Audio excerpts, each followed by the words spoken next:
because that like opens it up a bit more and makes it like Mm. more dynamic again before it can go stale.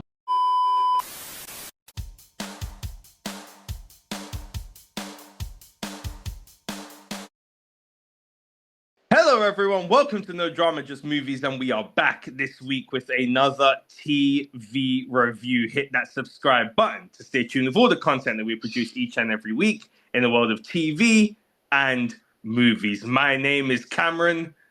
The cycle continues. Kelly Smith, and I'm joined by my esteemed colleague here. I'm Phil, haunted but empty Cohen. Oh, I like that one. Haunted but empty. I like that one. I like it. And that's from the episode itself, right? Like the Oh little. yes, Yeah, I it's remember that the room sequence. when they look into the room and they're like, "Oh, it's haunted but empty, just like us." Yeah. I'm like, And then "Oh, I'm stealing that oh, one." that was nice. Oh, that was nice.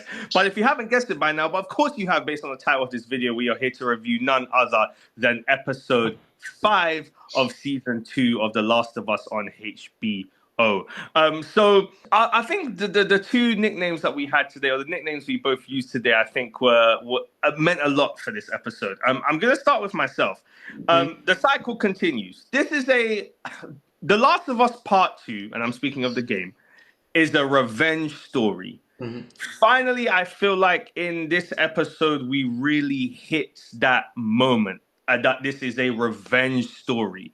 And I think part of what makes The Last of Us Part 2 as a story interesting, even though it's still not my favorite, and I'll get to that later, is the fact that what is so fascinating about it is that the cycle does continue. It's this ripple effect, it's this continuous cycle of somebody kills someone that means something to someone else, that person exacts their revenge, the person after that exacts their revenge, and Mhm. we keep going. And I feel like finally in this episode we got there.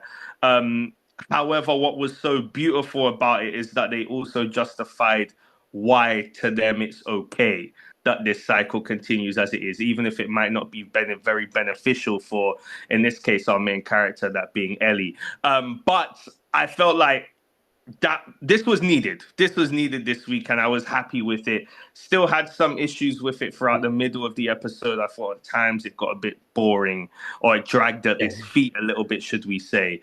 Much like the game. But that being said, I was still happy. What about you? What was your thoughts on this episode? Initial thoughts.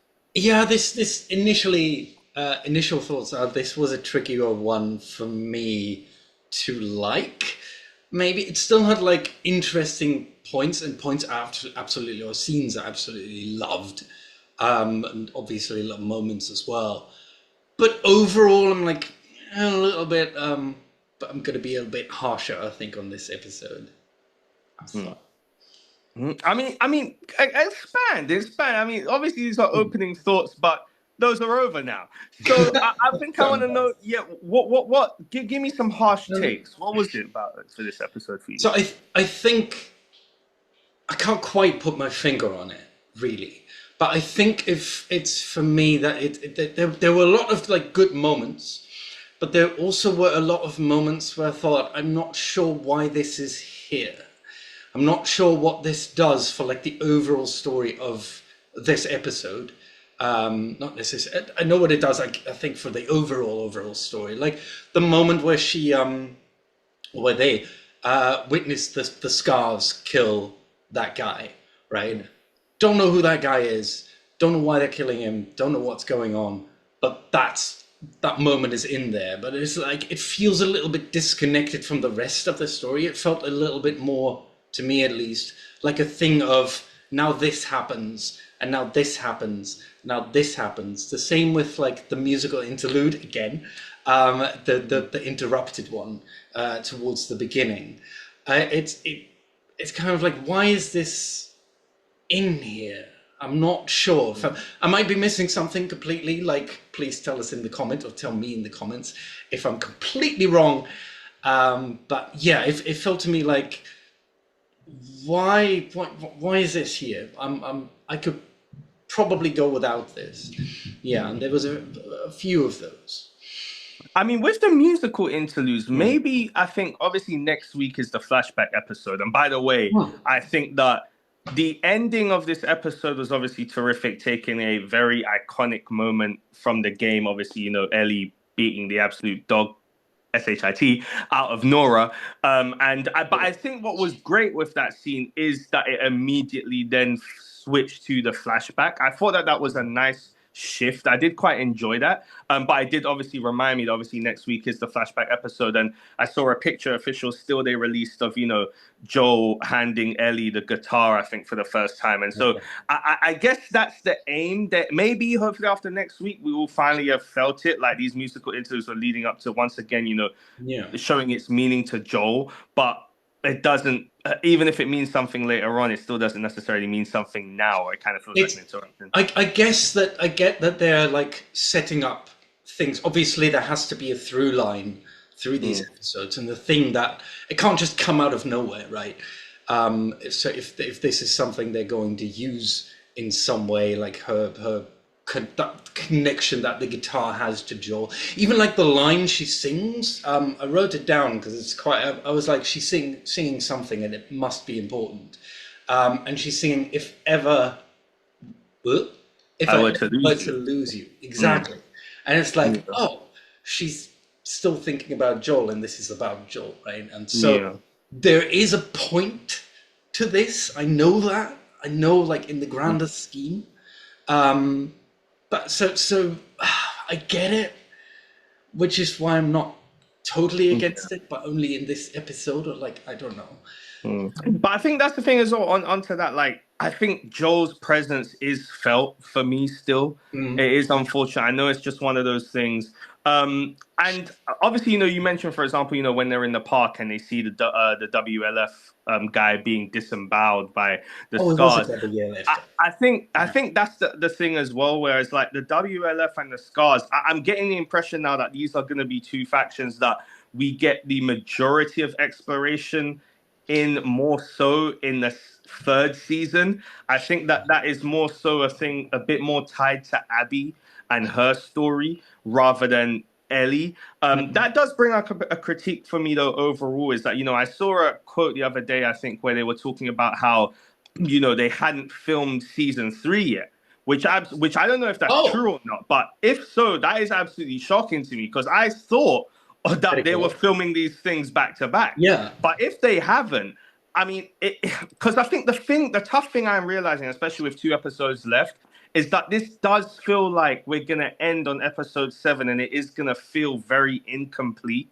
Yes. And waiting, and knowing that next week is a flashback episode, and there's only so much you can do in the finale, there's still a lot of story left to tell from part 2 of the game.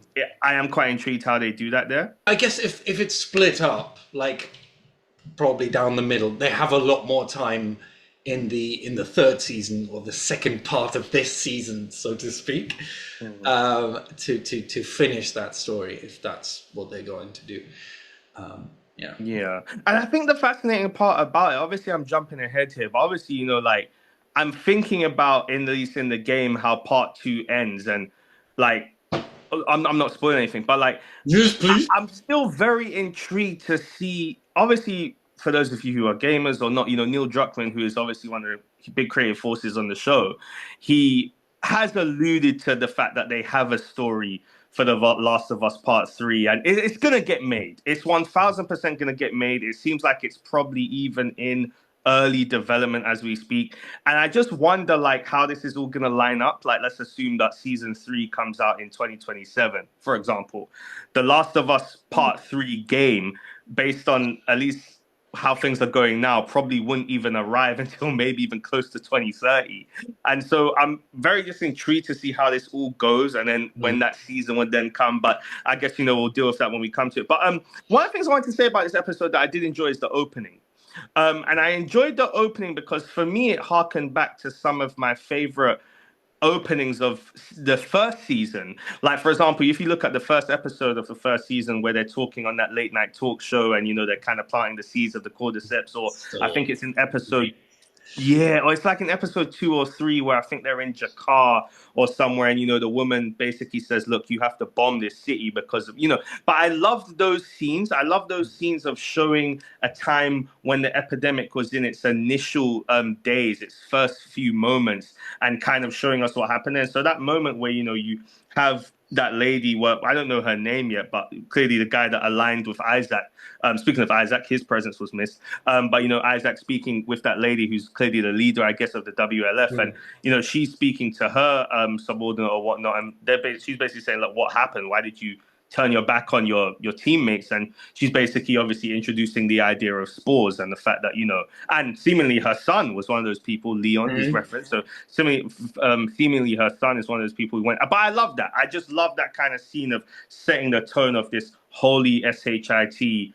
This is now new, huge, big information that we're receiving in the early part of the epidemic that would have just freaked people the hell out. And I really love that. One thing I will say that is a critique, but it's also a praise, is like the fact that Bella Ramsey is so good at switching on and off. What I mean by that is that they have these moments, obviously, in the episode where they're with Dina and they're having these more cute-ish kind of moments and fun moments. And, at times they're kind of thinking, this is a revenge story, right? There's not much more time for love here, guys. But then when she dials it on, she dials it on. And that's why I think that scene with Nora specifically was so necessary, because you needed to see the heat dialed up a bit. And, just like in the game, for example, how vicious Ellie comes across in those moments. It was so well done, but it was so needed. I really think you needed that. And also, slight side note, Tommy, please hurry up. We need you. We need you. I need Tommy right now. I need vicious Tommy in the cut. But what was your thoughts on specifically that scene with obviously Nora? I loved it. Like it's again, like you said, Bella Ramsey was amazing in that scene, and just seeing her like completely lose it and just going, hitting her, basically, doing to her what Abby did to Joel, like an eye for an eye kind of thing, except to a different person. So it was scary. It was absolutely scary, like for the character as well, like having, grown up with her, seeing her, like remembering her from the first season, that like mouthy girl with the puns, who was like a little bit more making fun of things and like enjoying life a little bit more, and for her to be this like absolutely cruel, almost monster, I want to say, wow. It was a really good moment, I think, for Bella Ramsey, but also for the character. Just like, yeah, because like you said as well, there are these cute moments between Ellie and Dina, and they are really cute. Like, I love the silences between them, like when Dina says she loves Ellie, just like how they smile at each other, and it's so cute, and it's like, oh. And then from going from that to this scene was like, there are depths. There are definitely depths. And I want that part again. I never. Oh, wow. So yeah, I love that scene. Yeah, no, me too. I mean, I have one final point / question on this episode, but before I get there, is there any other points or anything you want to talk about regarding this episode? Yes, kind of 2 points, but they're kind of hanging together. So part of that is a question as well. So when Ellie is in trouble, like these smart zombies are whatever they're called, infected. And I love that scene, by the way, like how it builds, and like there's one, they think it's one, and then there's more, and then she like, yeah, brilliant build. That when she's, they're up against the wall, and suddenly someone, starts shooting and comes in to rescue them. So my question, because this is how it was for me, the look that Bella Ramsey gives, I've read it as, holy shit, Joel is alive and he's come to rescue us. however impossible it seems, that is what I thought, like that, just that look of, I don't know if it was hope, shock, like both. Um, and even me, I was looking at her expression and I thought, wait a minute, I hope it's Joel. Maybe it's Joel. Could it be Joel? And just that, yeah, that just that moment. I don't know if you how much you knew about that who it was gonna be, or what you thought in that moment, or if you read anything in her in Ellie's expression. That's actually fascinating because I didn't think of it that way. Yeah. But I think it's because in my mind I just knew it wouldn't have been Joel. I actually thought it was going to be Tommy.